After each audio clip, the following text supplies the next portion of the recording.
गरीब सहेली का रेलवे स्टेशन पर ससुराल।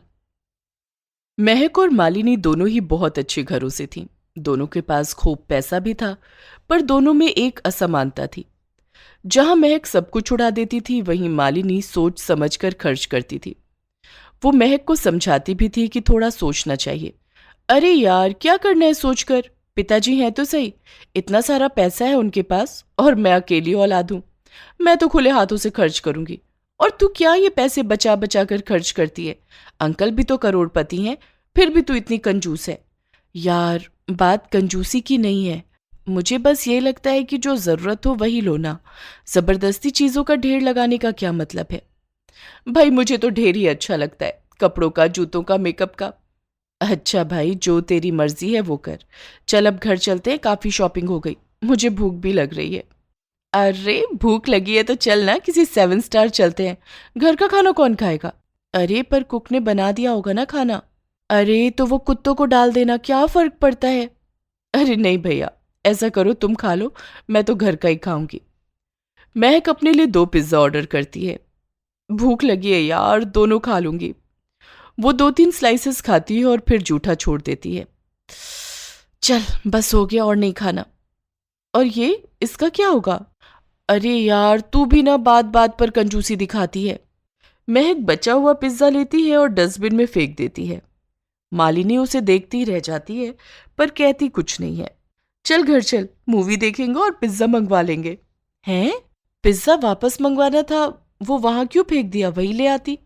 अरे तब सोचा नहीं था ना, ये अब सोचा है। भैया, मुझे तो तुम समझ नहीं आती, इतना पैसा बर्बाद करती हो। और मैं जा रही हूँ अपने घर, मुझे तो कुछ स्वेटर बुनना है। पता नहीं ये गरीब बच्चों के लिए स्वेटर बनाने में तुम्हें क्या मजा आता है।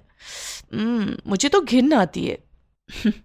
अरे मुझे कोई कला आती है तो उसका इस्तेमाल कर रही हूँ, और क्या, थोड़ा टाइम पास हो जाता है। चल मैं जा रही हूँ अब। इतना कहकर वो घर चली जाती है। घर जाकर मालिनी घर का खाना खाती है और स्वेटर बुनते बुनते अपनी माँ को महक के रवैये के बारे में बताती है। हाँ बेटा, कुछ लोग होते हैं ऐसे, उन्हें किसी चीज की कदर नहीं होती। कुछ दिन हो जाते हैं, दोनों नहीं मिल पाते। मालिनी ही उसे फोन लगाती है। कहाँ हो भाई, कितने दिन हो गए मिले हुए, और तुमने फोन भी नहीं किया। अरे मालिनी यार, तुम बात बात पर टोकती हो, कंजूसी करती हो। मैंने अपने जैसे दोस्त बना लिए जो पिज्जा बर्गर फेंक देने पर मुझे ज्ञान नहीं देते। आजकल मैं उन्हीं के साथ घूमती हूँ। पर मैं तो तुम्हारे भले। बात पूरी होती भी नहीं और महक फोन काट देती है। मालिनी को बुरा तो बहुत लगता है, पर वो कर भी क्या सकती थी। वो भी उसे फोन करना बंद कर देती है। वक्त के साथ दोनों अपनी अपनी जिंदगी में व्यस्त हो जाते हैं। मालिनी आगे की पढ़ाई के लिए विदेश चली जाती है और महक वही अपनी फिजूल खर्ची में लगी रहती है। कुछ साल बाद मालिनी का वापस इंडिया आना होता है। वो अपनी यादों को ताज़ा करने के लिए कुछ दूरी के लिए ट्रेन का सफ़र करती है। उसका स्टेशन आता है और वो कुली देखने लगती है। इतने में ही वो एक आदमी को उसकी तरफ आते देखती है। मैडम, सामान उठा दूं आपका? ज़रूरत है पैसों की। वो ठीक है भैया, पर पैसे वाजिब लेना। अरे मैडम, आप तो अच्छे घर से लगती हो, क्या पैसों की बात कर रही हो? नहीं भैया, मेहनत की कमाई है, ऐसे ही लूटने के लिए नहीं होती। इतनी देर में उस आदमी की पत्नी वहां आती है। वो बहुत ही कमजोर लग रही होती है।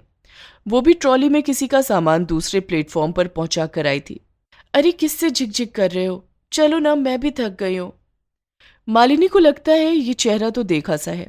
उसे लगता है कि वो महक है, पर उसे यकीन नहीं होता कि महक ऐसी हालत में हो सकती है। पर उसके दिल में खटका तो बैठ ही जाता है। वो स्टेशन भी बहुत छोटा सा होता है, जहां पर बहुत ही कम कुली होते हैं। उसे ये समझ नहीं आ रहा होता कि वो इस परिवार के बारे में किससे पूछे। वो फिलहाल चुप रहती है और घर पहुंचते ही महक के घर जाती है। कौन? महक और उसका परिवार? हाँ भैया, आप तो जानते हैं मुझे। हाँ बेटी, बस पूछो मत क्या क्या हुआ।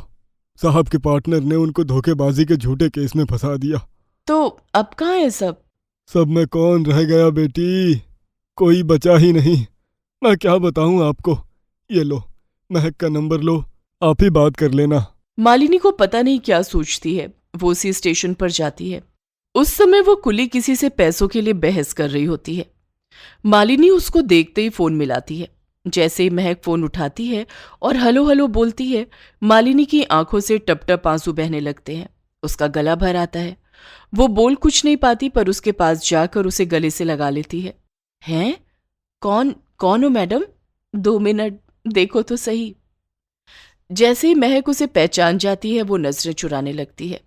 नजरें मत चुराओ, मुझे ये बताओ ये सब कैसे हो गया? महक उसका हाथ पकड़कर अपने टूटे फूटे घर में ले जाती है। मालिनी को घुटन होती है पर वो एक शब्द नहीं बोलती।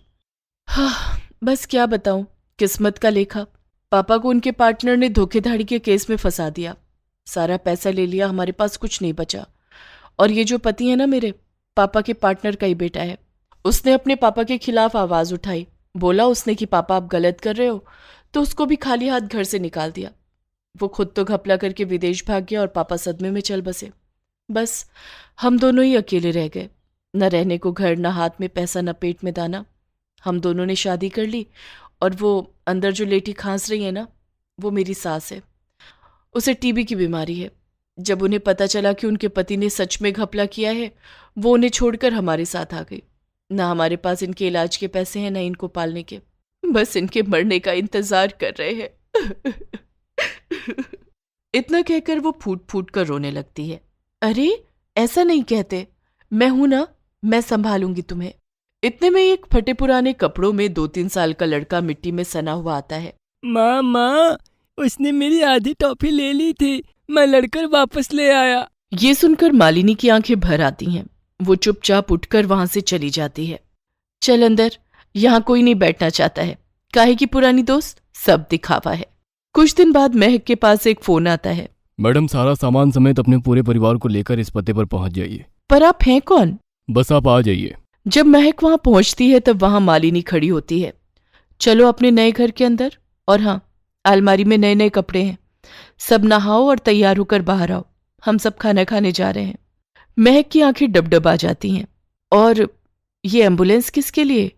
तुम्हारी सास का इलाज अब अच्छे से अस्पताल में होगा, ये उन्हीं को लेने के लिए खड़ी है। एम्बुलेंस उन्हें लेकर चली जाती है। मालिनी सबको वहीं लेकर जाती है जहां वो दोनों पिज्जा खाया करते थे। पर इस बार महक एक भी टुकड़ा जूठा नहीं छोड़ती और ना ही अपने बच्चे को छोड़ने देती है। अपने पति से कहकर मालिनी महक के पति की भी अच्छी सी नौकरी लगवा देती है।